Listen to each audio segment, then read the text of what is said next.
तिचं, घेतला असेल दुर्गेचा अवतार राक्षसाचा वध करण्यासाठी, पण आई पण कुठं लपतं का महाराज? राक्षसाचं आई ऐकून सुद्धा आई तुळजाभवानीनं म्हणावं, लेकरा माय म्हणलास काय मागायचं ते माग. अरे मरण तर टाळू शकत नाही, तो कर्माचा भाग आहे तुझ्या, पण त्याच्या पलीकडे द्यायचं असेल तर वरदान देईल मी. महिषासुरानं मागितलं, आई द्यायचंच असेल तर एवढंच दे, त्रैलोक्यात जेव्हा जेव्हा तुझं नाव घेतलं जाईल त्याच्या अगोदर माझं नाव लावण्याचा सन्मान दे, बाकी काहीच नको ग भवानी.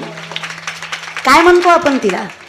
महिषासुर मर्दिनी सुरवर ईश्वर भरते तारक संजीवनी, त्रिभुवनी भुवनी पाहता तुझ ऐसे नाही, चारी श्रमले परंतु न बोलवे काही, साही विवाद पडता पडलो प्रवाही, ते तू भक्ता लागे पावसी लवलाही.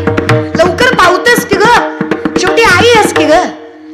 पुंडलिकानं मायबापाच्या कमरेत लात घातली, मायबाप दारात पडले.